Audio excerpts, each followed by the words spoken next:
Right. Following Ms. Anita Bhatia's keynote speech, we will now have our keynote panelists to discuss the importance of care economy, gender equality, and building a sustainable future. The session will be moderated by Professor Ki-Soo, Professor and Director of Center for Transnational Migration and Social Inclusion at Seoul National University. Professor Eun, could you please start off the session by giving a brief introduction to your session participants?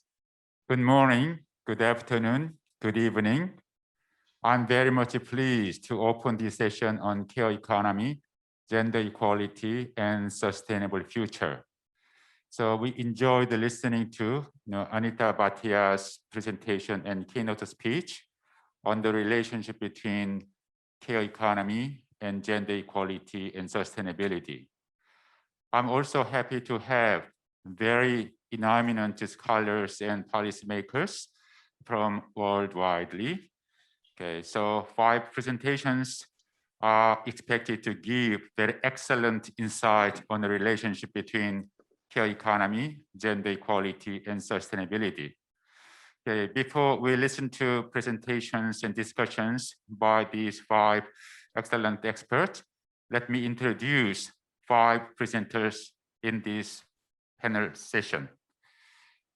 Elissa Brownstein is a professor of economics at Colorado State University in the United States.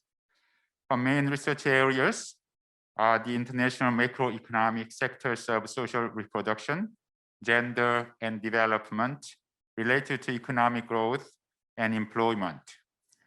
She has served as a preemptive economist in the Globalization and Development Strategy Division of UNCTAD, UNCTAD, and is a consultant in the International Labour Organization, the World Bank, the United Nations Institute for Social Development, and the United Nations Women.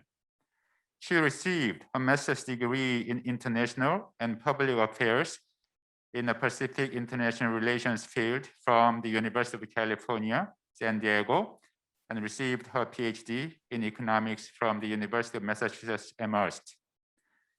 Second panelist is Dr. Chang Jiyeun. She's a senior research fellow at the Korean Labor Institute. Dr. Chang earned a PhD in sociology from the University of Wisconsin-Madison and joined the KLI in 1999. Her research interests include female labor market, work-life balance, and income inequality.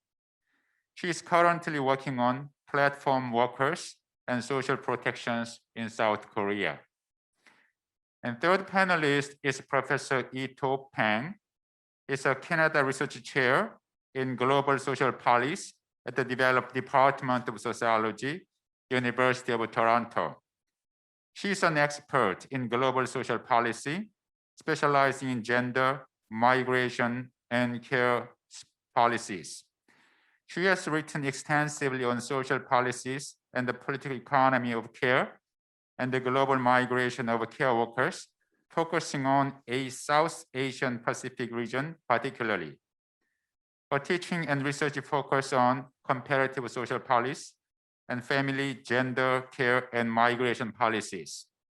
She has just completed an international partnership research project entitled Gender, Migration, and the Work of Care, and now is engaged in a new project called Care Economies in Context towards Sustainable Social and Economic Development. And the fourth panelist in this session is Mr. Shin Sung-sik. He is a senior reporter at the JoongAng Daily. He received a master's and doctoral degree of health sciences at Yonsei University. He served as a member of the Children's Policy Coordinating Committee and a member of the National Assembly's Special Committee on Aging Society and Population Policy Countermeasures. He was vice chairman of the Korea Gerontological Society, a member of the Advisory Committee on Suicide Prevention Forum, and a policy director of the JoongAng Daily. And he is currently an editorial member specializing in welfare at the JoongAng Daily. The last panelist of our session is Kavita Ramdas. Kavita Ramdas is currently the director of the Open Society Foundation's Women's Rights Program and is globally recognized for work on gender equality and justice. She was CEO of the Global Fund for Women and began to be noted as a major activist in feminist social contribution activities. She was also executive director of the program at the Freeman Spogli Institute for International Studies at Stanford University and the senior advisor at the Ford Foundation. She received the 21st Century Award in 2003 and a number of human rights and development awards, including the Dubnek Humanitarian Award in 2008. Okay. Thank you very much once again for joining today's panel session following the presentation by Anita Bhatia on the relationship between care economy, gender equality, and sustainability. And then I would like to ask these 5 panelists to talk about this relationship individually, starting from Elisa Brownstein. Lisa, would you please? Thank you very much for that introduction. And thank you very much for this invitation to the Center for Transnational Migration and Social Inclusion at Seoul National University, and also the co-hosts, the Population Association of Korea, and of course, the Care Work and the Economy Project. It's really wonderful to be here today. So I am going to share my screen as the baseline for my presentation. And can you all see the PowerPoint? Yes. Okay. Let's put this over here. So my talk today in relation to envisioning gender equality and a sustainable, caring society is going to focus specifically on the question of economic growth. And I thought before beginning that I would give a little bit of background on feminist macroeconomics and how this sort of consideration fits into the larger field. And feminist macroeconomists think about the connection between the macroeconomy on the one hand and gender equality and gendered well-being on the other.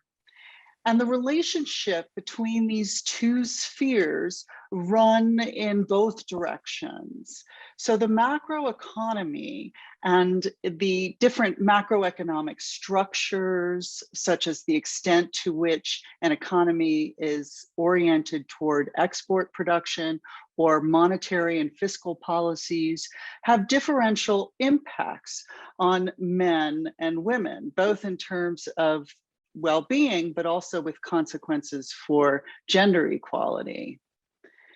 It's also the case that gender systems and structures have an impact on the structure and performance of the macroeconomy. So issues like the relationship between gender equality and economic growth, the context in which I'm going to speak today. But the points that this project has focused on is the recent addition of accounting for care and social reproduction in this macroeconomic context. And this is the issue that I'm going to focus on today in terms of how structures, gender structures, affect macroeconomic outcomes. And some of the speakers that we've already heard from today have been addressing similar issues. So the question that I'm going to talk about is, how does care provisioning affect the structure and performance of the macroeconomy? And to do that, I'm going to introduce this concept of social reproduction, which others have talked about today. But I'm talking about, in particular, social reproduction referring to the time and commodities. And by commodities, I mean goods and services that are bought and sold in markets. The time and commodities it takes to maintain, invest in, and reproduce the labor force. Now, most economic growth models that economists work with really don't treat labor as produced or maintained. To some extent, you can have, specifications that deal with questions of formal education, for instance, but it's very unusual to think about care provisioning and social reproduction in the context of economic growth. So as economists tend to do, they're in thinking about this and modeling these questions, there's a demand side and there's a supply side. So on the demand side is specified the relationship between gender equality and the labor market. And you could think of that as, for instance, the gender wage gap. So the relationship between gender equality in the labor market and economic growth. And this relationship depends on the impacts that gender equality has on production and profitability. And so to make these mechanisms a little easier to understand, we developed two stylized types of economies, one being care-led, the other inequality-led. And the difference between the two is the relationship between gender equality in the labor market and growth. In care-led economies, the relationship is positive. In inequality-led economies, it's negative. And the primary factor that differentiates these two are what we call caring spirits, which is the tendency, whether it's determined by social norms, individual motivations, or public preferences, to provide care or support for care for oneself and others in ways that add to current production and future economic productivity. In care-led economies, these caring spirits are strong. In inequality-led economies, they're weaker. Now, there are also specifications or factors that differentiate care-led versus inequality-led that have to do with macro structure and policy stances. I don't have time to talk about those today, but if you're interested in them, I invite you to go to the project website where there are some working papers that explain it in more detail. So now I turn to the supply side. And here, in contrast to the demand side, the focus is on the distribution of care and social reproduction between women, men, and the state. And here we differentiate between two stylized types of economies. One is a high road distribution of social reproduction, which is more gender egalitarian. The alternative is low road, where women shoulder a disproportionate share of the time and financial costs of social reproduction. And one of the consequences, the important consequences to consider in terms of differentiating these two types of economies is what are the effects of increased female labor force participation on care provisioning and social reproduction. In high road economies, as women increase their labor force participation, social reproduction also increases. In low road economies, where women shoulder a disproportionate share of the costs, as women increase their labor force participation, care provisioning and social reproduction decline. And like the demand side case, there are certain characteristics that we can use to differentiate the high road economies from low road economies. And these have to do with the sharing of unpaid care work, the extent of public provisioning for care, the extent and quality of the market care sector, and also the extent of gender inequality in the labor market, in particular, the extent of gender wage gaps. So then if you put the demand and supply sides together, you get a 2x2 set of growth and social reproduction regimes. And starting out with the time squeeze case, it combines a care-led demand side with a low road supply side. And here, gender equality in the labor market is good for growth, but more market participation squeezes time for social reproduction because it's a low road distribution and lowers human capacities production. So because there's this contradiction between the demand and supply sides, growth becomes elusive or unstable. The wage squeeze case has a similar type of contradiction, but in this case, demand is inequality-led, and it's combined with a high road supply side. So more gender equality in the labor market squeezes growth, even though labor market participation enhances human capacities production. And here growth is also elusive or unstable. The other two cases, exploitation and mutual, are complementary, but they describe very different types of situations. Now, of course, the mutual case is a sort of win-win scenario where you have a high road approach to the distribution of social reproduction combined with care-led growth. In the exploitation case, to the extent that growth occurs, it's partly based on exploiting women's labor and human resources, which has other reasons for being unsustainable that we could talk about more. And one of the things that we've done in this work is to actually estimate empirically the social reproduction and growth regimes for different countries around the world. And here I thought you might be interested in the time path of the social reproduction regimes for developing Asia. So it's all of the countries in Asia according to the UN classification system, except for Japan. And here we see the time path between 1990 and 2015. And it starts out early in a mutual, in terms of the average social reproduction regime, in a mutual situation, but over time has moved more into a wage squeeze type of situation. That is, demand has become more inequality-led, even as the distribution of social reproduction has gotten more gender egalitarian.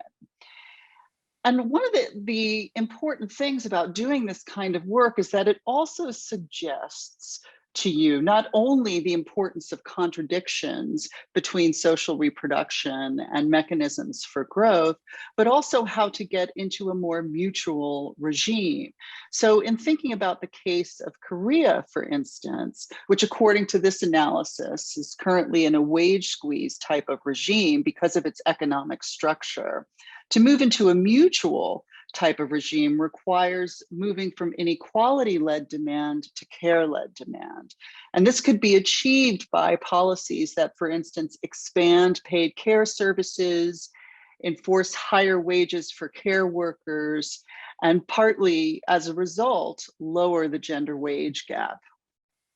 So in closing then, I want to reiterate that including social reproduction as a source of current consumption and future productivity growth is essential to understanding how macro policy affects growth and development. And that gender systems, gender inequality and providing care is then central to that potential. So in this sense, right, care provisioning becomes an important part of how we think about investment. And lastly, that feminist perspectives, this gives you an example of how feminist perspectives in economics can improve macro policy effectiveness. Thank you all very much. Thank you, Lisa, very much for your very insightful lecture on the relationship between gender equality and macroeconomic policy. Okay. And because this is an online conference, and simultaneous translation is provided, there's a slight time lag in the transition. So please understand this. Okay. And then I will ask Dr. Chang Jiyeun at KLI for her very insightful lecture. Dr. Chang, would you please? 네, 안녕하십니까. 장지연입니다. 반갑습니다. 예, 저는 오늘 돌봄의 사회화 문제를 집중적으로 좀 말씀을 드려보겠습니다. 돌봄 노동은 인류의 생존을 가능하게 해준 노동입니다. 고인류학 연구에 따르면 무리지어서 생활하던 인간이 거동이 불편한 사람을 돌보아준 증거가 다수 발견된다고 합니다. 그런 의미에서 돌봄 노동은 어느 시점에서도 멈출 수 없는 노동입니다. 코로나19 팬데믹으로 인해서 우리는 이러한 돌봄 노동의 중요성을 다시 한번 느끼게 되었습니다. 저는 오늘 돌봄 노동의 사회화의 젠더적 의미와 계층적 함의에 대해서 생각해 보려고 합니다. 가족 내에서 이루어지는 무급 돌봄 노동을 사회적으로 무시하는 현상과 유급 돌봄 노동의 저임금 현상, 이 두 가지는 서로 긴밀하게 연관되어 있습니다. 서로를 강화하는 관계에 있다고 볼 수 있습니다. 이렇게 계속 가면 아주 저급한 수준의 돌봄만이 남는 사회로 귀결될 것입니다. 우리가 누구든지 언젠가는 돌보는 사람이 될 수 있고 또 언젠가는 돌봄을 받는 사람이 될 수밖에 없는 것이 분명한데요. 이렇다면 이 저급한 수준의 돌봄만이 남는 사회, 이런 길로 가는 길은 반드시 피해야 되지 않겠습니까? 그런 의미에서 돌봄의 사회화, 즉 돌봄 정책의 국가 개입이 반드시 필요합니다. 돌봄의 사회화는 두 가지 측면에서 생각을 해볼 수 있을 것 같습니다. 저는 이걸 분석적으로 좀 구분을 해보자라는 제안을 드리는 건데요. 돌봄 비용의 사회화와 돌봄 노동의 사회화를 구분하는 것이죠. 이 그림에 보시면, 이 슬라이드에 보시면 이 페밀라이제이션하고 소셜라이제이션이 이 코스트에 있어서도 한 축이 있고 그 다음에 웍에 있어서도 한 축이 있고 이렇게 되는 것이죠. 그래서 그 비용은 패밀리가 되거나 아니면 국가가 되거나 이제 이렇게 할 수 있고, 노동은 가족이 수행하거나 혹은 마켓에서 이루어지거나 혹은 국가가 제공하거나 뭐 이제 이런 것들이 있을 수 있겠습니다. 여기에 이제 1번에 해당하는 거는 아주 전통적인 돌봄이 그저 가족 내에서 해결되던 그런 상황을 보여주는 것이고요. 그 다음에 2번은 마케타이제이션이라고 할 수 있죠. 우리가 돌봄을 시장에서 구매하는 방식으로 영위하는 그런 상황이 되겠습니다. 3, 4, 5번은 돌봄의 사회화가 진행이 된 상황인데 3번 같은 경우는 가족이 돌봄을 계속해서 수행을 하게 하면서 그 비용만 국가가 담당하는 그런 경우가 되겠고요. 4번하고 5번은 국가가 비용을 대면서 가족으로부터 돌봄의 그 부담을 좀 밖으로 빼낸 그런 상황이 될 겁니다. 이 경우에도 마켓에서 이제 국가가 독점적으로 구매를 해서 제공하는 경우와 직접 서비스를 제공하는 그 경우를 구분할 수 있는데, 한국 같으면 이 구분이 좀 어렵고요. 압도적으로 4번이 많기는 한데 4번 거분이 긴밀하게 좀 묶여있는 그런 상황이라고 말씀드릴 수 있습니다. 돌봄 비용의 사회화에 대해서는 아마 여러분들께서 크게 반론이나 다른 이견을 가진 분들이 많지 않을 것 같습니다. 왜냐하면 부모의 소득 수준에 따라서 아이가 가질 수 있는 기회가 크게 차이가 나서는 안 된다. 여기에 동의를 하실 거고요. 그 다음에 소득 수준에 따라서 노년의 존엄이 훼손되어서는 안 된다. 여기에 대해서도 다들 동의하실 것이기 때문입니다.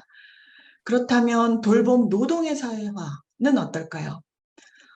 돌봄 책임을 여성이 전적으로 지고 있는 그런 사회에서는 여성이 임금 노동자가 되기 어렵습니다. 그 얘기는 달리 말하면 결과적으로 경제적으로 자립하기 어렵다라는 얘기가 되겠죠.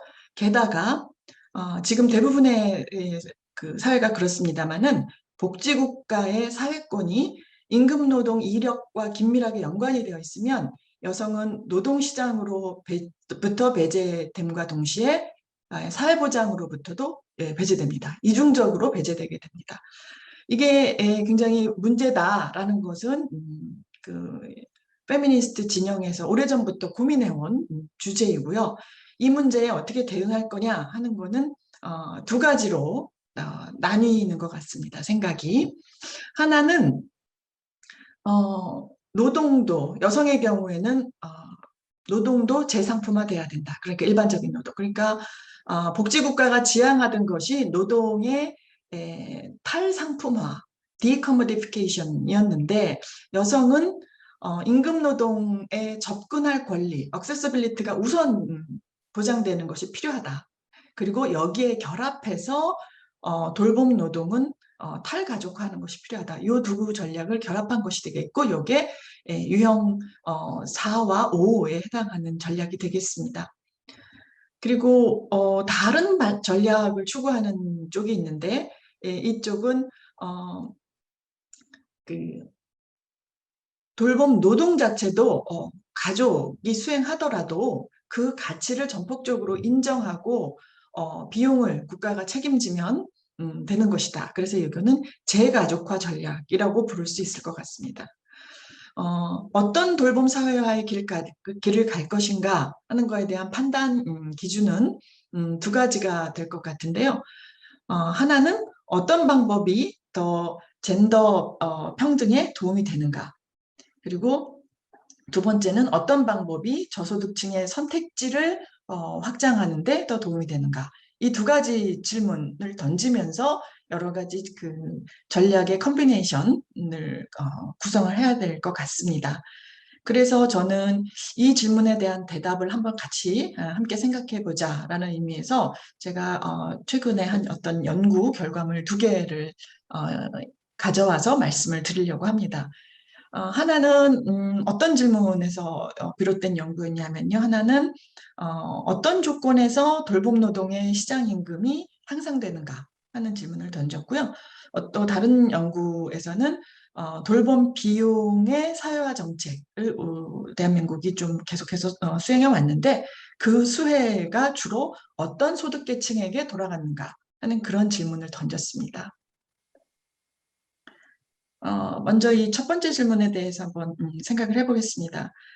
많은 분들이 지금 돌봄 노동을 가정에서 전담을 하고 있기 때문에 그게 가정에서 여성들이 전담을 하고 있기 때문에 여성들이 하는 일을 전반적으로 저평가하고 그것이 결과적으로 시장임금에서도 저임금 돌봄 노동이 되는 결과를 초래한다라는 거에 대해서 다들 익히 알고 계실 겁니다.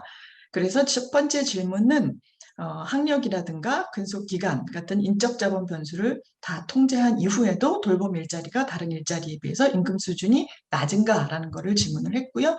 그렇다는 결론을 얻었습니다. 이게 돌봄 노동의 저임금 현상은 생산성 문제하고 그렇게 상관이 없다라는 얘기죠. 그 다음에 두 번째 질문은 돌봄 일자리의 상대적인 임금 수준이 점진적으로 추세적으로 향상되었는가 하는 것이죠. 이 질문은 뭐 사람들이 생각이 바뀌고 문화가 바뀌고 하면서 전체적으로 나아지지 않겠나 하는 그런 질문이라고 볼 수 있는데요. 이 질문에 대한 답은 저는 꼭 그렇지는 않다 하는 그런 그 경험적인 분석 결과를 얻었는데요. 돌봄 일자리의 임금 페널티가 추세적으로 감소하지 않고 일정 기간 동안 변함없이 지속되는 것을 발견을 했고 다만 한국에서 최근 2년 동안에 돌봄 일자리의 임금 페널티가 획기적으로 감소하는 것을 관찰했습니다. 2018년부터 2018년과 19년에 획기적으로 감소했는데 이 시기가 최저임금 인상이 크게 이루어졌던 해인 것을 여러분들 기억을 하실 겁니다. 그래서 저는 이게 최저임금 인상의 영향하고 좀 상관이 많지 않나라고 생각을 해봤는데 거기에 대해서는 좀 깊이 들어가 보지는 못했습니다. 그 다음 세 번째 질문은 뭐냐면 돌봄 비용을 사회화하면 돌봄 일자리의 시장 가치가 높아지는가 하는 그런 질문입니다. 돌봄 비용의 사회화 이거를 어떻게 측정을 해야 될까 생각을 해봤는데요. 돌봄 일자리라고 하는 거는 이제 직종, 아큐페이션입니다. 그래서 표준 직업 분류를 가지고 돌봄 일자리를 구분해낼 수 있습니다. 근데 이것을 다시 표준 산업 분류를 가지고 업종을 구분을 하는 거죠. 그렇게 했을 때 보건업과 사회복지 서비스업에 있는 돌봄 일자리는 대부분 우리나라에서는 대부분 국가가 재원을 담당하는 그런 일자리들입니다. 대체로 그렇습니다. 아주 정확하게 정교하게 그렇지는 않지만 대체로 그렇습니다. 그거에 비해서 간의 고용 돌봄 일자리는 계속해서 이제 집에서 개별적으로 내는 그런 마케타이즈드 된 시장화된 그런 돌봄 일자리라고 볼 수 있죠. 그래서 이 그림에서 보시면 유형 2와 유형 4,5를 비교하는 것이 되겠습니다. 이렇게 해서 살펴봤을 때 제가 해크만 셀렉션 모델로 분석을 했는데 그렇다라는 대답을 얻었습니다. 이게 이제 여러분들도 이제 뭐 상식적으로 다 짐작할 수 있는 바와 마찬가지로 돌봄 비용을 사회화하면 돌봄을 받는 사람들은 소득 수준하고 상관없이 다들 더 좋은 돌봄을 받을 수 있게 됩니다. 그런데 거기에 더 나아가서 뿐만 아니라 돌봄 노동자의 임금 수준에도 긍정적인 영향을 미친다라는 결과를 얻었다는 것이죠. 제가 다음 그림에서 보여드리는 거는요, 요 이제 모델링한 그런 분석이 아니라 조금 더 직관적으로 이제 보실 수 있는 기술 통계, 디스크립티브 스태티스틱을 좀 보여드리려고 하는 건데요. 제가 2013년에서부터 2019년 기간 동안의 상황을 살펴보았습니다. 근데 요 왼쪽에 있는 그림을 보시면 요거는 돌봄 노동 취업자가 어느 산업에 속해 있느냐 하는 것을 이제 보여주는 건데요. 처음에 관찰 초기 시점인 2013년 시점에서는 보건업과 사회복지 서비스업, 즉 아까 제가 말씀드린 대로 국가가 재원을 주로 되는 그런 섹터에 있는 사람들이 전체 돌봄 노동자의 한 40% 정도 됐었거든요. 그런데 2019년 시점에서 보면 이게 한 65%까지 올라갑니다.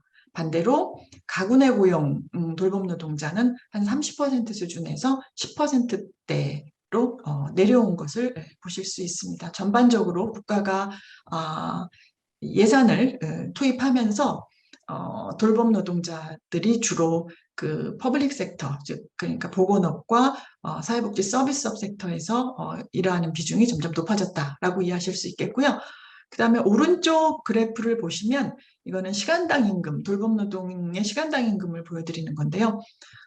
전반적으로 그 공적 섹터의 돌봄 노동이 가구 내 고용의 돌봄 노동에 비해서 시간당 임금이 더 높은데 그 격차가 최근에 와서는 더 벌어지는 경향이다라는 것을 보실 수 있습니다. 네, 여기까지가 제가 어떤 조건에서 돌봄 노동의 시장 임금이 향상되었는가라는 질문을 던지고 그 답을 한번 생각해 본 것이었고요. 뭐 얻을 수 있는 함의는 국가가 돌봄 비용을 사회화하는 것을 어떤 방식으로든지 추진을 하면 돌봄 일자리의 시장 가치가 향상이 되고, 그리고 또 다른 정책으로 굉장히 중요한 것으로 짐작되는 것은 뭐냐면 최저임금 정책. 이 두 가지가 굉장히 중요한 그 정책이 아닌가 하는 생각을 하게 되었습니다. 그 다음에 이제 제가 또 하나 제기하고자 하는 질문이 돌봄 노동을 사회화할 때, 그러니까 돌봄 비용을 사회화할 때 이것이 누구한테 도움이 되느냐, 소득계층을 한번 고려를 해본 것입니다. 요거는 요 그림을 보시면 전략적으로 취했던 그 사회화 정책의 3번과 4번, 5번을 비교하는 것이다라고 생각하시면 되겠는데요.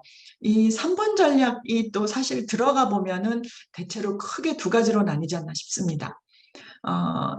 지금 우리나라에서 돌봄 사회화 정책이 아주 큰 덩어리로는 한 3개 정도를 보실 수 있어요.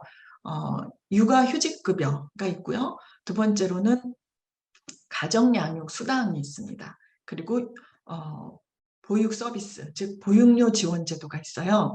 이 3가지가 요 각각에 해당하는 요 3번과 4번, 5번 뭐 이런 거에 이제 해당하는 건데요.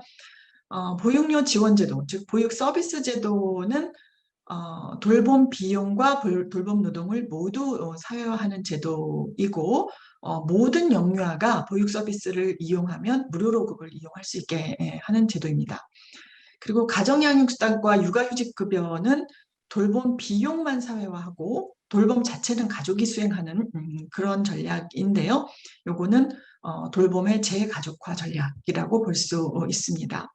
이런 몇 가지 유형들이 갖는 젠더적 함의는 앞에 이제 초기에 이야기한 거로 볼 때 크게 전략적인 2가지 방향이긴 하지만 모두 젠더 평등에는 도움이 되는 그런 정책이라고 볼 수 있는데요. 그래도 이 각각의 정책이 구체적으로 들어가면 함의는 조금 더 다양해지는 것 같고, 특히나 계층적 함의는 또 상당히 갈리는 것 같습니다. 이 전반적으로 보면 이 세 가지 그 정책을 합쳐가지고 누가 제일 혜택을 받느냐라고 하는 거를 제가 살펴봤는데요. 지금 뭐 제가 시간이 없는 관계로 상세하게 그림이나 수치를 보여드리지는 않겠습니다만은 대체로 소득 중위 계층과 상위 계층이 하위 계층에 비해서 더 많은 혜택을 받는 것으로 나타납니다. 그 이유는 우리가 지금 육아휴직급여가 급여액이 상대적으로 다른 두 제도에 비해서 다른 그 제도에 비해서 많기 때문인데요. 물론 가장 많은 제도, 가장 그 금액이 많이 들어가는 제도는 차일드케어 서비스이기는 합니다만, 이거는 사실 상세히 들어가 보면 많은 그 중위 소득계층에서 많이 받아가는 그런 제도가 되거든요. 하나씩 한번 살펴보도록 하면은요. 육아휴직급여는 유형 3에 해당하는데 임금 노동자에게만 지급을 합니다. 근데 결과적으로 보면 소득 수준하고 완전한 선형관계에 있다고 보기는 어렵지만 소득 수준이 높은 가구가 대체로 수급할 가능성이 높은 것으로 나타나고 있고요. 가정양육수당 같은 경우에는 보육시설을 이용하지 않는 조건으로 지급하는 돈이기 때문에 주로 비취업모들이 받아가고 소득이 낮을수록 그 수급 확률이 높아지는 경향이 있습니다. 그래서 제도 자체는 소득 지원의 의미를 갖는 좋은 제도이긴 하지만 저소득층 아동의 경우에 보육이나 교육의 기회가 제약되는 것은 아닌지 우려가 좀 되고요. 그다음에 그 엄마의 자기 개발과 구직 기회에도 부정적인 영향을 미칠 수 있다 하는 것이 좀 우려되는 상황입니다. 그다음에 이제 보육료 지원금은 모든 시설 아동을 다 모든 시설 아동에 대해서 다 지급하는 지원금인데요. 평균적으로는 이게 엄마가 취업을 한 경우에 많이 받아가기 때문에 그 소득이 높은 가구에서 수급할 가능성이 큽니다. 그런데 일단 엄마가 미취업인 가구를 가지고 따로 보자면 엄마가 미취업인 가구 중에서는 소득이 적은 가구에서 이 보육 서비스를 이용해 가장 소극적입니다. 결국 가정양육수당이 뭐 충분히 크다면 덜 걱정해도 되겠지만 지금 그런 상황이 아닌 거고요. 더군다나 임금노동 경력이 노후연금이라든가 이런 그 이후 소득보장에 미치는 영향이 매우 큰 그런 상황이기 때문에 현재 지금 이 상황은 조금 우려스럽다 하는 말씀을 드릴 수 있겠습니다. 결론적으로 요약해서 말씀을 드려보자면요. 돌봄노동의 사회화와 돌봄 비용의 사회화는 분석적으로 구분할 수 있고 그게 이제 유용하다 하는 것이고요. 어떤 조합으로 돌봄 사회화를 해나갈까라는 것을 결정할 때 우리가 중요한 기준으로 잡아야 될 것이 젠더 평등과 두 번째로 저소득층의 선택지를 확장하는 데는 어느 쪽이 더 도움이 되는가 하는 이런 것들을 고려하는 것이 필요하다라는 제안을 드리고자 합니다. 예, 감사합니다. Thanks a lot, Dr. Chang, for your presentation on socialization of care, especially socialization of care cost and socialization of care work. So this is a very new presentation based on your recent research. So thank you so much. Okay. Now, I'll return to Professor Peng's presentation. Peng is a professor of sociology at the University of Toronto. Would you please? Okay, thank you very much. Hello. I will try to share my screen. Okay, let me share this from the start. Can you see my screen? I hope you could see my screen. Yes. Somebody please say a yes or no. Yes. Thank you. Thank you. Please go ahead. Okay, thank you. So thank you very much, Professor Jiyeun, for your introduction. It's a great honor to be part of this panel. As speakers in this conference, both yesterday and today mentioned, it is now pretty clear that the gender equality is not only a fundamental human right, but it is also an important building block for stronger, more resilient and inclusive economy and society. So in my talk, I would like to really focus on a subgroup of care workers within the care economy that is often hidden from the policy radar. And this is a group that Mr. Jung-Won Choi, Professor Maria Floro, and Ms. Anita Bhatia have all mentioned. And this is the migrant care workers. What I would like to do is talk about the impact of the COVID pandemics on this group of people and consider how we can build a better, more fair, more inclusive and sustainable global care worker migration system. So, again, as I said, COVID-19 pandemic has exposed the importance of care and care work and how our economies and social functionings really depend on the invisible work of care. But as we begin to contemplate the post-COVID future, policy conversations are now beginning to focus on pathways to recovery and systemic resilience. By systemic resilience, what I mean is the potential or the ability of social and economic systems to rebound after endogenous and or exogenous shocks. A systemic shock such as the COVID-19 can crack open social and economic fault lines, leading to disruptions and collapse of functions that sort of cascades down the social and economic chains. But it also creates openings for change. So a resilient system must respond this, must capitalize this on these openings to rebuild. The studies have shown that women, people of color, indigenous people, immigrants and low-income families have been disproportionately and adversely affected by the pandemic.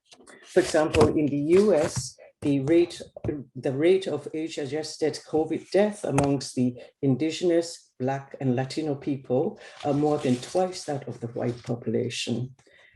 In Canada, the picture is very similar. As well in the UK, COVID-19 case and death rates are significantly higher amongst the racialized populations as compared to the white population. Although there are more studies done on the impacts of the COVID-19 on care workers, there is one group of care workers whose outcomes are much less known, and these are the migrant care workers. We know very little about these workers, particularly female migrant care workers, because data on them are very scarce, and it is also very difficult to collect data on them because of their geographic and housing isolation and the restrictions on the mobilities and on their mobilities and access to resources. And yet, Asia Pacific region is actually a very important region in relation to care and migration. This is because first, it has the world's largest population. And as our discussion yesterday also mentioned, it is the region with the largest aging population. Second, it is also the largest migration hub in the world, having about a third of global migrant stocks.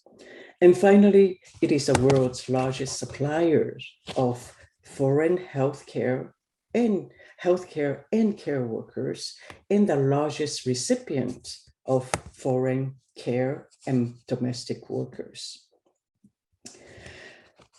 The pandemic has had significant impact on both migrant care workers and as well as their families and their sending countries.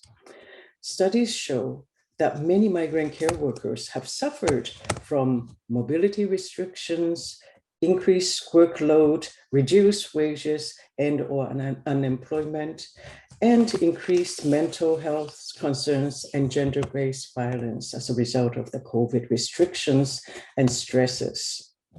At the same time, migrant care workers in particular, their families and their sending countries have also experienced economic hardships due to the decline in the remittances. There are some really good, but there are some good news and bad news. The good news as a result of this pandemic is that some receiving country governments are beginning to adjust their policies to recruit, retain, and increase the supply of care workers. So for example, in Canada, because over 80% of our COVID-related deaths actually happened in the long-term care homes during the first phase of the COVID last summer, some provinces have actually established paid training programs for long-term care workers with assured employment plus a COVID emergency wage premium for those people who obtain the certificate and training at the end.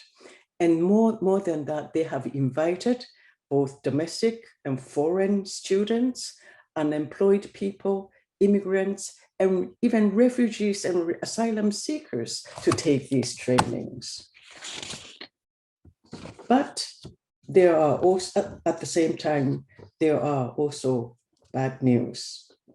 And the bad news is that despite all this effort, the shortage of essential care workers continues.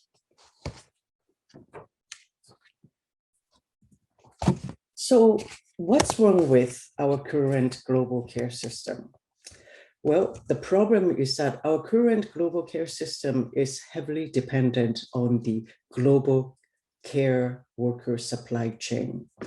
It's like any other commodities. Care has a global supply chain, but instead of manufacturing parts, this chain involves a chain of people and mainly women in different parts of the world providing essential care services. This stems from a combination of demand for care workers in high-income countries or regions, the low wages and low value and wages given to care work, and economic inequalities within and between high and low income countries, which pushes women from low income countries to migrate to high income countries to work as care workers. And contributing to this system's interlock are also other individual and organizational actors, including businesses and government institutions in both receiving and sending countries. In all these actors contributing to serving to sustain and shape the global care worker migration. This global care interlock tells us that care links us globally. What the COVID has shown us is how tight this care interlock is and how easily it crumpled under the COVID, intensifying the global care crisis. So our current global care interlock is not very resilient. It is not very resilient because it simply became paralyzed by COVID lockdowns and border closures and the cascading impacts of such systemic paralysis on the social and economic well-beings of people in both sending and receiving countries have been quite serious. So to make the global care interlock more resilient, we must change its operating principles from that of efficiency and cost effectiveness to more flexibility and innovation. So far, because of the drive to achieve efficiency and cost effectiveness, the infrastructures have been left quite bare bone lean. This has made each segment of the global infrastructure, global care interlock highly dependent on one another. And when one segment gets stuck, the entire systems becomes paralyzed. And so turning the efficiencies actually on its head. What we need to do is rethink this model. So the good news is that there is a growing agreement amongst economists and policymakers that in the long run, the traditional efficiency-driven approach is undesirable, not only because this race to the bottom thinking is inconducive to global development, but also because when this kind of system encounters a shock like the COVID, it simply cannot absorb and respond efficiently. A smarter approach would be to build local and national care capacities in both receiving and sending countries, so that the countries are less dependent on the existing system of global care worker pipeline. Building on the local and national care capacities will mean investing in human capital and social infrastructures for care, including more standardized and better trainings and even certification for care workers.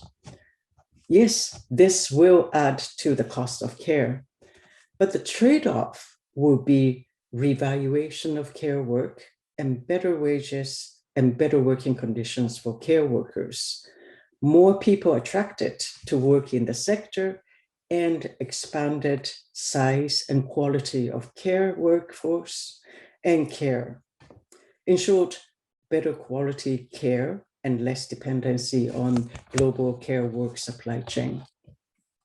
But I should also emphasize here that investing in local care capacities does not mean the total rejection of migrant care workers.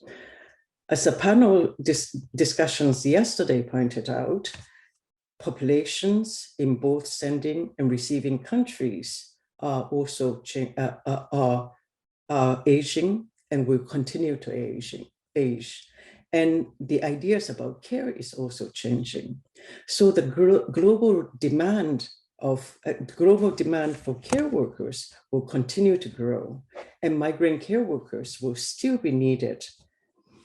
Investing in human capital and social infrastructures will actually help raise the quality of care and increase and diversify the supply of care workers, and therefore will make the global care interlock more flexible and responding to future shocks.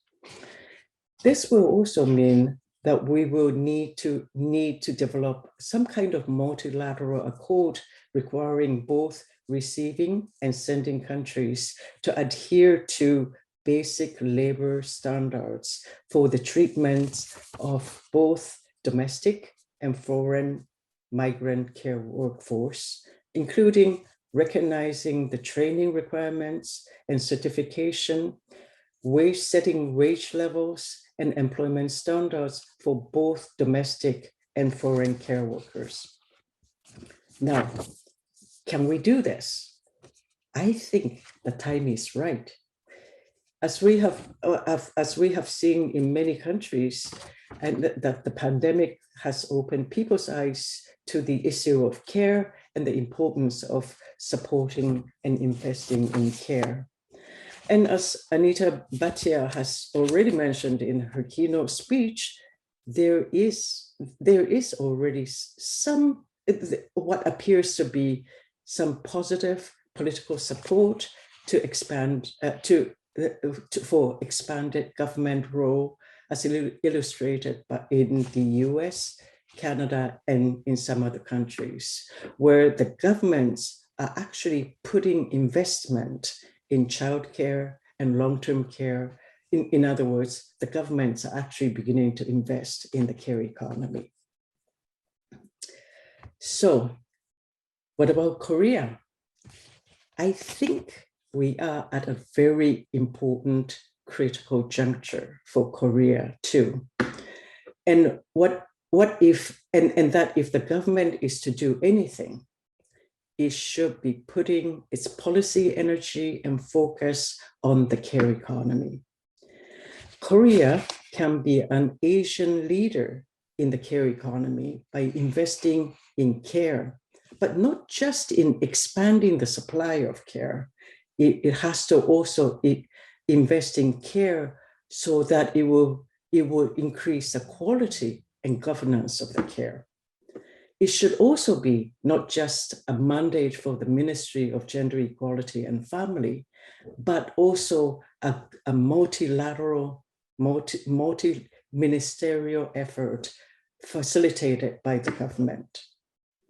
I also see a huge potential in Korea for government, business, and civil society collaborations in the care economy. A good example is POSCO, the country's largest steel maker. Why is POSCO supporting this conference? Well, I'm thinking it's because, as the CEO of POSCO mentioned, it's because POSCO has realized the value and importance of care and really wants to be part of this process. So I think the timing is good.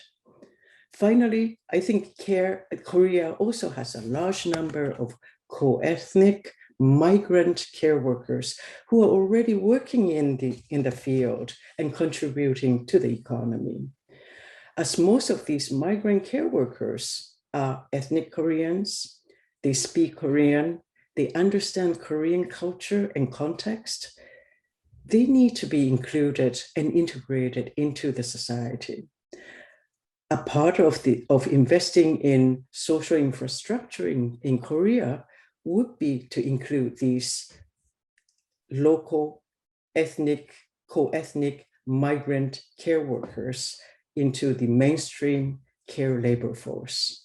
So with that, I just want to thank you again for inviting me to this panel. Thank you. Thank you, Professor Peng, for your very excellent explanation on the relationship between, for example, gender equality and migrant care work situation in Korea.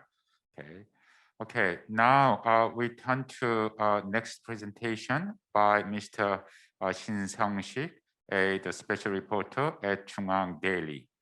Okay, Mr. Shin, would you please make your presentation? 제가 이 줌 같은 걸 많이 참석하면서 이 뒤에 배경 화면을 바꿔놨습니다. 좀 양해를 바랍니다. 아니타 바티아님의 발표 인상 깊게 잘 들었습니다. 그 다음에 브라운스타인 교수님, 장지연 박사님, eng 교수님 발표도 흥미로웠습니다. 죄송한 말씀을 드리자면 저는 지금 화면을 준비하지 못해서 그냥 말을 하면서 그냥 제 발표를 대신하도록 하겠습니다. 오늘은 저는 인구 구조 변화와 돌봄의 문제에 대해서 좀 짚어보려고 합니다. 돌봄 이슈는 앞에서 여러분께서 말씀하셨듯이 세계가 닥친 공통의 문제입니다. 그 중에서 이제 인구 구조와 인구 구조의 변화와 관련된 밀접한 문제가 고령화 이슈와 밀접하게 관련되어 있다고 생각합니다. 한국만 예를 들면 한국의 65세 이상 노인 인구의 비율이 지금은 전체 인구의 한 15% 정도를 차지합니다. 지금보다 한 30년 정도 지나면 2050년 전체 노인 인구의 비율이 35% 정도가 됩니다. 이게 다른 나라에 비하면 굉장히 높은 비율입니다. 2050년 그 무렵에 독일, 프랑스, 이탈리아, 일본, 폴란드나 스페인 같은 OECD 회원국들 고령화율도 지금은 한 20% 초중반인데 한 30년 후면 30%를 넘거나 그 30% 가까이에 도달하게 됩니다. 그러면 인구의 30% 이상 그 노인들이 돌봄의 대상이 된다는 뜻입니다. 그 다음에 인구 구조 변화 중에서는 평균 수명 연장도 그 돌봄의 문제하고 저는 밀접하다고 생각합니다. 2050년이면 일본, 스위스, 이탈리아, 스페인, 그다음에 오스트레일리아, 대한민국, 이스라엘, 아이슬란드, 스웨덴 같은 나라들이 평균 수명이 86세에서 88세에 이를 것으로 예측하고 있습니다. OECD 그 36개 회원국 중에서 멕시코와 라트비아 두 나라만 80세에 미치지 못하고 나머지는 다 80세 이상으로 늘어나게 됩니다. 그러면 오래 살면 돌봄이 필요한 기간도 더 늘어날 수밖에 없습니다. 그 다음에 OECD 회원국은 아니지만 중국도 지금 평균 수명이 계속 늘고 있고 2040년에는 세계 39위의 그 평균 수명이 이른다는 예측도 있습니다. 이 돌봄에 있어서 가장 핵심적인 문제는 노인의 돌봄입니다. 과연 그러면 그 노인을 누가 돌볼 것인가? 그 중에서도 더 큰 문제는 고령 인구 증가로 인해서 특히 수명 연장으로 인해서 85세 이상의 초고령 노인들이 급격하게 증가한다는 것입니다. 그러면 이 수명 연장은 현대 의학 기술, 그다음에 제약 기술의 발전과도 밀접하게 관련되어 있습니다. 건강이 좋아지고 의학 기술이 좋아지면서 두 개가 시너지 효과를 내면서 세계적인 그 초고령 인구가 증가하는 현상은 불가피하다고 생각합니다. 초고령 노인의 돌봄 수요는 일반적인 노인과는 양상이 크게 다르다고 생각합니다. 인간의 육체적인 건강이 과거보다 10년 정도 젊어졌다고 다들 그렇게 평가를 합니다. 그렇지만 85세 이상의 초고령 노인들의 문제는 전체적인 노쇠화가 되고 그 다음에 혼자 독립적인 생활을 하기가 힘들어지거나 불가능한 상태가 된다는 겁니다. 그러면 누군가가 돌봐야 되는데 한 명 아니면 두 명이 옆에 붙어서 돌봐야 됩니다. 돌봄 로봇 같은 산업이 지금 그걸 활성화되면서 조금씩 모습을 나타내고 있지만 보완적인 수단이 결국은 누군가 사람이 붙어서 해야 될 것입니다. 그리고 산업화가 진전하고 그다음에 정보화가 가속화되면 지금까지 해왔던 그 핵가족화, 가족 해체, 대가족 해체와 그다음 1인 가구 증가 같은 이런 현상들이 필수적으로 따라오면서 전통적 가족의 개념이 희박해질 것입니다. 그 서유럽에서 이미 그랬고 한국, 싱가포르나 일본, 중국 같은 동아시아 국가들도 지금 그렇게 따라가고 있는 상황입니다.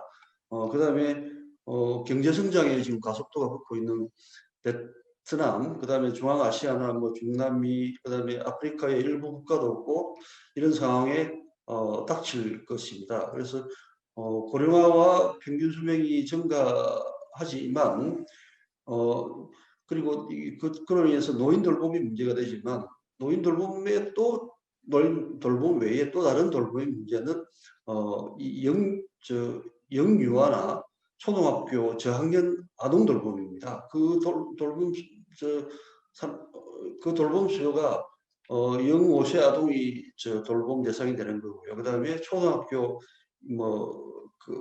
한 저학년 학생들, 그 다음에 이 노인 돌봄 문제를 해결하지 않으면 어느 사회는 지탱하기 힘들 거라고 생각합니다.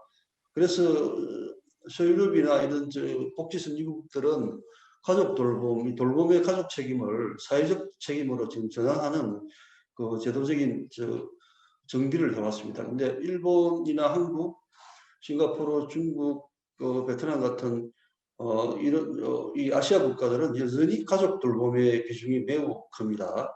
유교 문화의 전통이 강한 이유가 아마 사회적 배경일 수도 있고요.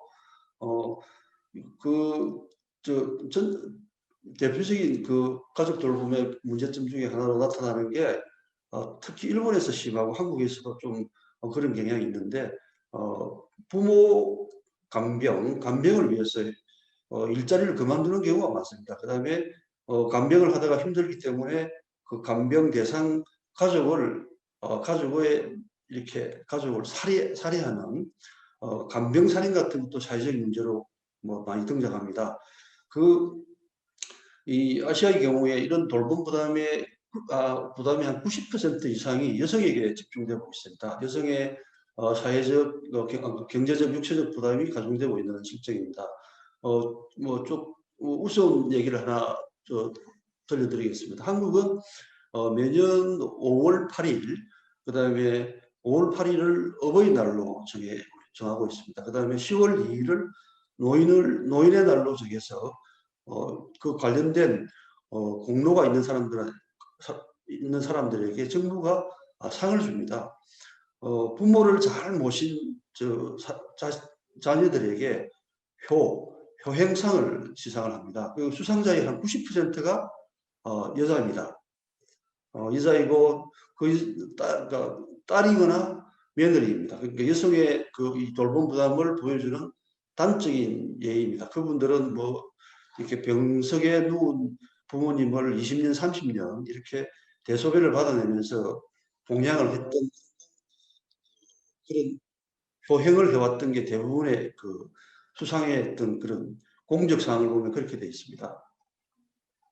그래서 한국이 이제 2008년 무렵부터 이제 아동 돌봄과 노인 돌봄의 부담을 가족에서 좀 완화시키자. 그래서 사회적 돌봄으로 전환하려는 시도를 해왔습니다. 0세부터 5세까지 보육료를 정부에서 다 부담합니다. 무상 보육을 시행하고 있고요. 그 다음에 초등학교 1, 2학년 학생은 학교 수업이 끝나면 학교 교실 1개 또는 2개를 비워서 방과 후에 또 다른 학교 과정을 맡는 교사 말고 다른 이 돌봄만 전담하는 교사가 그 교실을 운영하면서 애들을 돌봅니다. 그 다음에 2008년부터는 노인들에 대해서 롱텀 소셜 인슈런스를 도입해서 노인들을 제도적으로 돌보는 그 제도를 지금 시행하고 있습니다. 그렇지만 이 서비스를 공급하는 그 어린이집 같은 그 보육시설, 그 다음에 노인들의 요양원과 요양병원 같은 인프라스트럭처는 충분히 들어섰는데 그 안에 내용이 상당히 부실합니다. 돌봄 인력이 부족하고요. 그 다음에 돌봄 인력의 전문성이 많이 떨어집니다.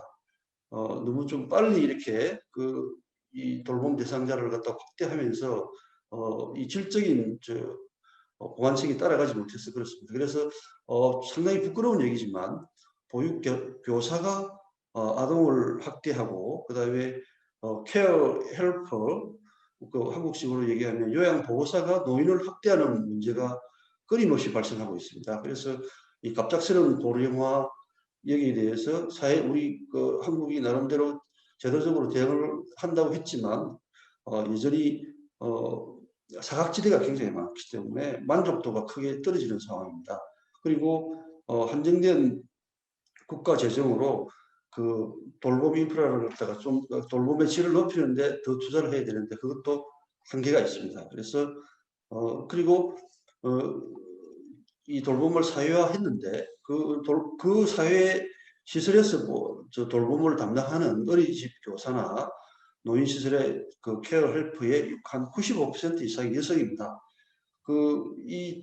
이런 제도를 시행하면서 일자리를 확대하는 그런 순기능이 있긴 하지만, 그 다음에 가족 부담을 좀 줄여주는데 어느 정도 기여했지만, 돌봄의 주체를 본다 그러면 여전히 여성이 계속 안고 있습니다. 그리고 그 돌봄을 담당하는 그 케어 헬퍼나 어린이집의 교사들의 임금이 그렇게 높지가 않습니다. 그리고 인권 침해가 심합니다. 예를 들면요, 특히 그 노인 환자 돌보는 케어 헬퍼의 한 40%가 중국인 동포 여성들입니다. 한 4만 명 정도가 그 중국 동포 여성들이 노인병원에서 그 간병을 담당하고 있습니다. 그 전체 노인병원 간병 인력의 한 40% 정도를 중국 동포 여성들이 담당하고 있습니다. 그분들이 빠지면 한국의 그 노인병원의 돌봄 기반이 무너집니다. 그리고 이분들이 한 병실에서 6명에서 7명 정도의 노인 환자를 공동으로 간병을 합니다. 그리고 그분들은 병실 한 구석에서 숙식을 합니다. 그 안에서 뭐 먹고 자면서 노인 환자를 돌보기 때문에 굉장히 그 주거 여건, 뭐 생활 여건이 열악합니다. 드러나지 않는 인권 침해 같은 인권 침해로 볼 수 있습니다. 그리고 코로나가 발생하면서 이 중국 동포 간병인들의 중국 본토 가족들과의 왕래가 끊겼고, 그다음에 외부 출입을 통제하는 데가 많았습니다. 그래서 이 간병인들이 병원 안에서 꼼짝없이 갇혀서 바깥에 나가보지도 못하는 그런 상황들이 많이 초래됐고요. 그다음에 초등학교 저학년 돌봄으로 돌아가면 초등학교 애들이 어린이집이나 유치원에 다니다가 초등학교에 입학하면 엄마가 회사를 그만두는 경우가 굉장히 많습니다.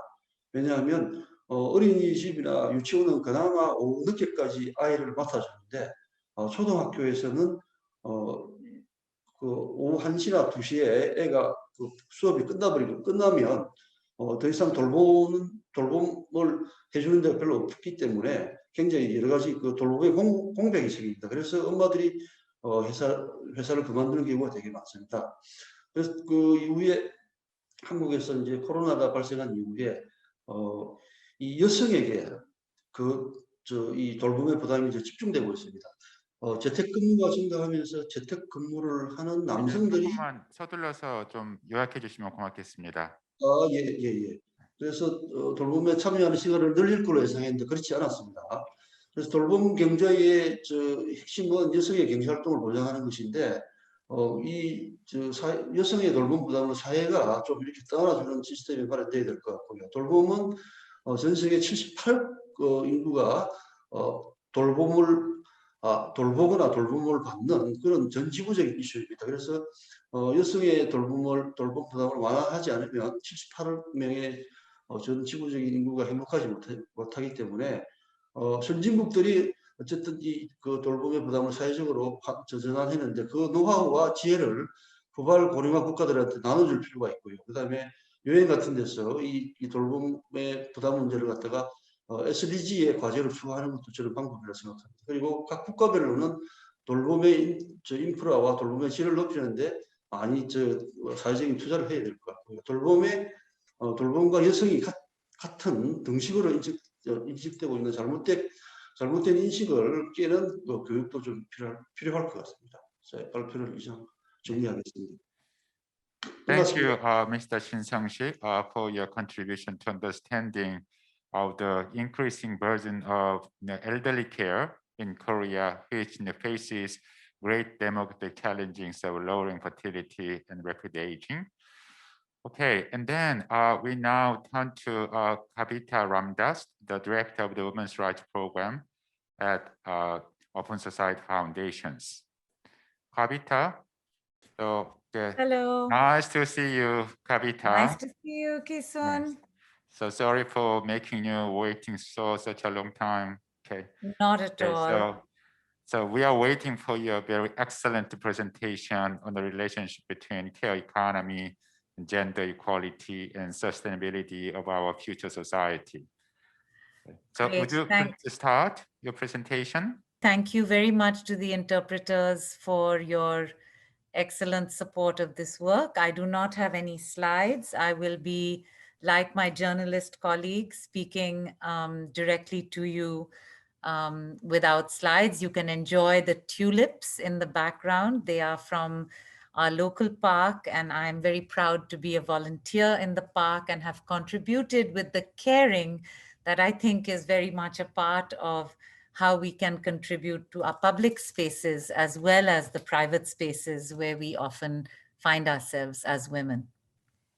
So my salams, namaste, annyeonghaseyo to everybody in Korea.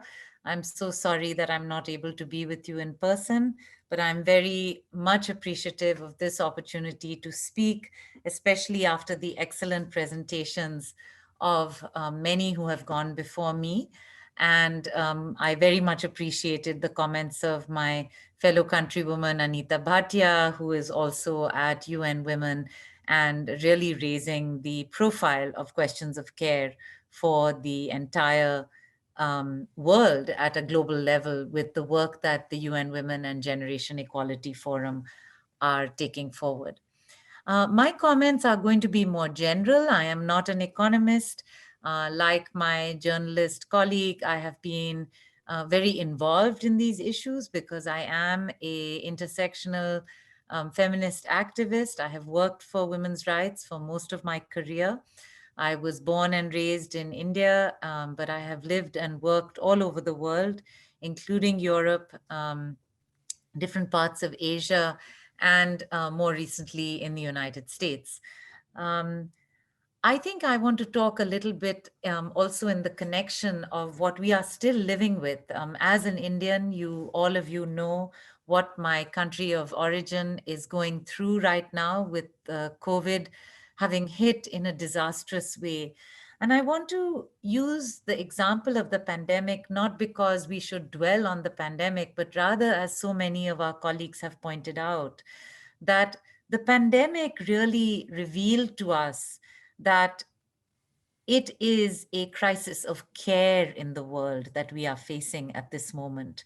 We are not just facing a healthcare crisis, which is how many of us first experienced the pandemic, as so many people lay struggling for oxygen, as they still lie struggling for oxygen in countries like India or around the world, or right here in New York City, which is where I'm speaking to you from, where we lost over 40,000 people to the COVID crisis.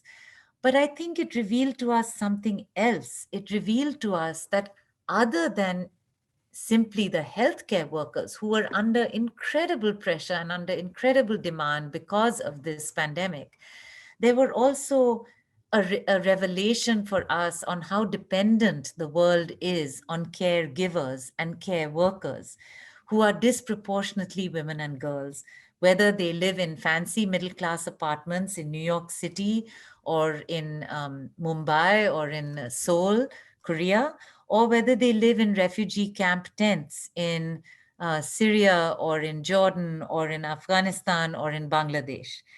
The burden of caring becomes that much harder when people are sick, when children are forced to be home because schools are closed, when old people are vulnerable, when men are out of work, and when everybody is home and needs to be fed and taken care of.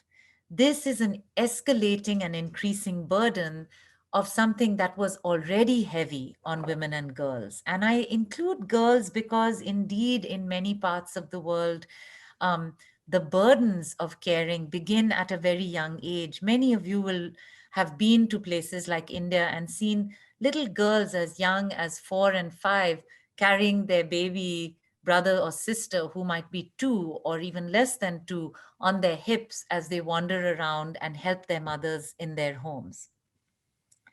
Care work, as many of us have heard in the presentations today, is relentless. It doesn't let up, and all other work depends on it. In fact, I was sharing with another Korean journalist earlier this last week that one of the earliest grants I made at the Global Fund for Women was for a women's strike in the country of Spain. And the strike had a wonderful motto, and it was held again not so long ago. The motto is simply this. In Spanish, it is, Cuando las mujeres paran, todo se para. When women stop, the whole world stops. everything stops. And indeed, the women of Spain actually made this very visible because they have been having a women's strike to simply say, okay, whether you work outside the home or not, whether you bring in a paycheck or not, for one day on March 8th, we will simply not do anything. So women are not to make the beds, they are not to make breakfast, they are not to take the children to school, they are not to go grocery shopping, they are not to clean up the house, they are not to do the vacuuming, they are not to do the dusting, they don't call the parents, they don't check on how the elderly are doing. In that one day in Spain, just 2 years ago, they realized that billions with a B of dollars were lost because women simply went on strike, i.e., they refused to do the work that we take for granted every day of our lives. And that work we assume has no economic value. And yet, as you've heard from people far more qualified than myself today, feminist economists with charts and numbers and brilliant graphic and statistics to give you the case. I make this case on the basis of what we have seen from women activists around the world. When women stop, the world stops. And that is a place that I think we are learning so much from this crisis. We realize that it doesn't matter if you have hundreds of billionaires, because the essential workers were not the Jeff Bezoses of the world.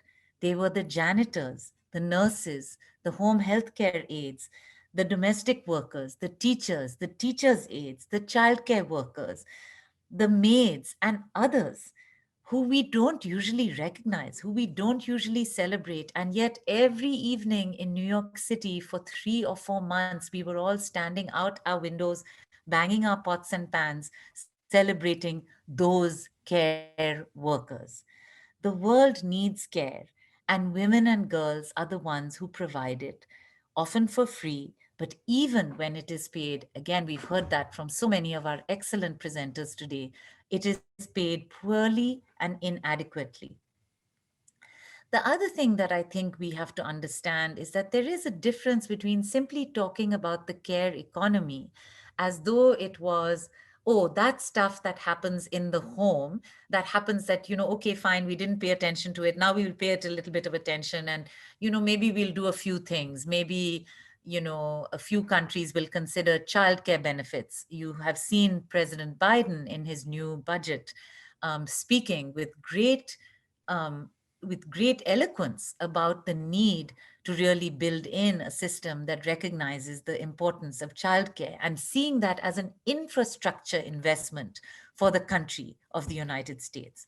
How interesting that we have gone from thinking about bridges and trains and steel plants and roads to thinking about childcare as core infrastructure. Because of course, if we think about a caring economy, if we think about an economy that values reciprocity between humans, but also reciprocity between humans and the earth, then we have to think in a very different way about what is the future that we are planning for ourselves as a society, as an economy, and as a polity.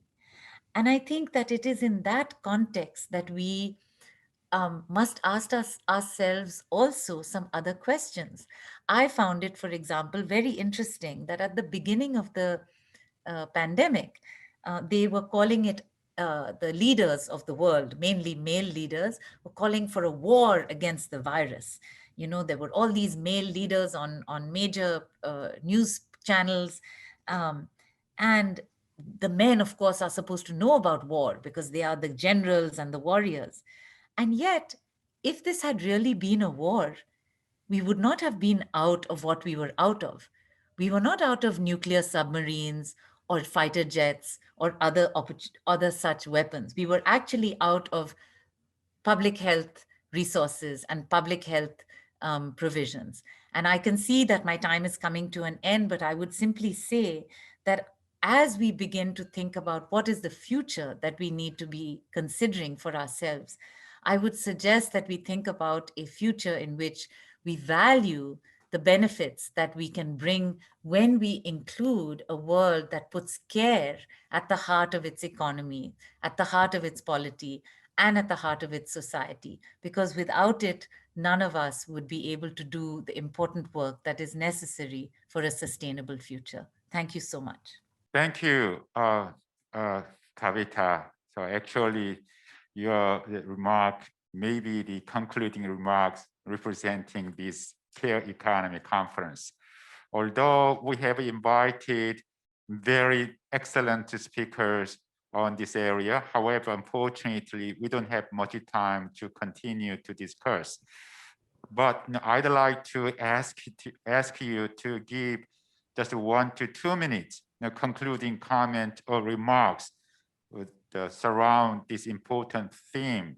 Okay, so Lisa, would you please give us a very insightful comment, although you don't have much time, please? Okay. Thank you very much. This was really interesting, and I especially appreciated some of the intersecting themes across the comments that all of the speakers made. And in particular, starting with Kavita's comments,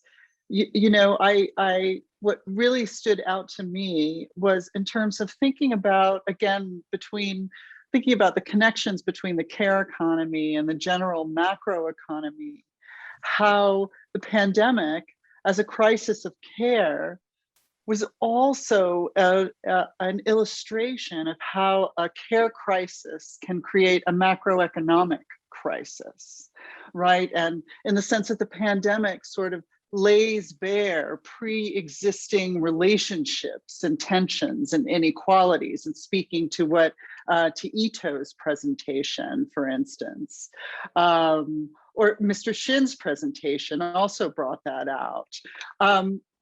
How there are these connections that exist, and that part of our work is about uncovering them and talking about how to create a situation that is sustainable, both in terms of care provisioning, but also acknowledges the connection between that provisioning and macroeconomic outcomes that policymakers care about, like growth and development. So I'll end there. Thank you very much again for inviting me. Okay, thank you, Lisa. Okay, now, Dr. Chang, would you please give a very brief comment? Hello, everyone. Hello again. I don't know why, but I couldn't see myself on the screen while I talked. So I'm afraid I look like funny, but anyhow, it all passed. That's no problem. And, so, okay, please yeah, go ahead. I know, So you have many difficulties in using this Zoom conference. And I'm very happy to be here and have a good chance to listening all the good ideas and suggestions. And today I introduce my research output, which is written in Korean. And actually, there are 2 chapters of my a small book. So anyhow, because of the limit of time and another reason is because it is written in Korean, it was a little bit difficult to introduce the whole idea of my story. So I wish I can have any other chance to talk about this idea the deep idea with the paper. Today I studied a lot from other speakers, and I really appreciate it. Thank you. Okay, thank you, Dr. Chang Jiyeun. Dr. Chang has generously supported care economy studies and project in Korea. So using this opportunity, taking this moment, now I'd like to express my great gratitude to Dr. Chang Jiyeun at KLI. Okay, then can I ask Ito? Thank you. Oh, I want to follow up on what Elissa said. Elissa talked about how sort of, what is amazing about the care economy is that it really uncovers the kind of interlinkages and connections. It's not just about economy. It's not just about society. It is about sort of how we live together. And so I really think that's important. And I want to sort of push this a little one step further and say at the core of that interconnections and linkages is actually our very basic human interdependencies. And because of that interdependency is not just at the micro individual level of, parents, children, friends, families, but this interdependency, as we see, as revealed in the COVID, is actually stretching and stretching and connecting. Our entire world is so interdependent on each other, as the movement of care workers show across the globe, in locally, nationally, globally. I think, what we're talking about is that global sustainability. And without care, we cannot have a sustainable, inclusive, global, healthy future. So that I think this is really important, and we really must do something right now. Okay, thank you. Okay, now I'd like to ask Mr. Shin to give a very brief comments. 예, 저는 그 돌봄의 문제가 이 경제적인 경제적인 측면도 있지만 이게 인권의 문제, 특히 이제 저개발국이나 저소득층의 인권의 문제라고 생각합니다. 이게 우리가 경제 성장을 위해서는 돌봄 문제가 반드시 해결돼야 되지만 이 사회적 약자의 어떤 그런 이런 문제를 해결하지 않으면 전 지구적인 이 지속 가능성이 확보하기 힘들다고 생각합니다. 그래서 오늘 여러분들의 말씀 잘 들었고요. 빨리 그 코비드 19이 끝나서 여러분들이 한국에 오셔서 좀 더 많은, 좀 더 심도 있는 얘기를 들을 수 있는 기회가 빨리 찾아왔으면 좋겠습니다. 감사합니다. Okay, thank you. Thank you very much. And lastly, I'd like to ask Kavita to give brief comments. Great. Thank you, everybody. I think a few closing thoughts are where we need to make investments for building this new care economy. I think we need more investments in feminist economics. We have to have better provisions for that understanding and learning. People like Professor Maria Floro and others have taken that work forward at places like American University. Your center, Professor Ki-Soo and Jiyeun are doing such important work, but we cannot just say feminist economics can be taught at women's colleges. It must be something that feminists should be of all genders, in my opinion. And our work for this transformative change on care requires people of all genders to participate. It should not be on the shoulders of women and girls. We have carried that burden too long, and I have enough knowledge of wonderful caring men, beginning within my own home to knowing people like yourself, Professor Ki-Soo, that we know that men are equally capable of being deeply caring in our societies. And I very much look forward to a future in which we make those investments and we ensure that young people of all genders will see themselves as committed to being caring feminists for the future. Thank you. Thank you. I really appreciate for your contribution in this panel session in the second day of this Care Economy Conference in Seoul, where we have talked about, for example, around the theme on the relationship between care economy, gender equality, and sustainability. However, each of you has provided very unique perspective and content in relation to this topic. For example, Elisa talked about the relationship between gender equality, macroeconomic policy, and growth. And Jiyeun has talked about socialization of care course and care work, and who can be benefit from this, for example. And then Int'l emphasized the importance of the sustainable migrant care system, very important system for example, Korea, facing great demographic challenge. And Mr. Shin also talked about the significance and importance of the elderly care, very rapid aging society. And then Kavita once again emphasized the importance of the care economy and gender justice and gender equality, okay, for sustainable society in the future. And all contributions are really appreciated. And I'm sure that this panelists' contribution must be, for example, very informative, especially for Korean government and other government as well. Okay. And once again, I would like to thank all of you for your great contribution. And please, good night in the West and good afternoon in Korea. Thank you. Thank you very much. Thank you so much. Thank you, Professor Eun, for moderating this session. And it is very unfortunate that we cannot allow for a longer discussion. But I think we all know how much all the speakers and discussants are passionate about this topic. And I think it speaks to the urgency of the topic that we're discussing today.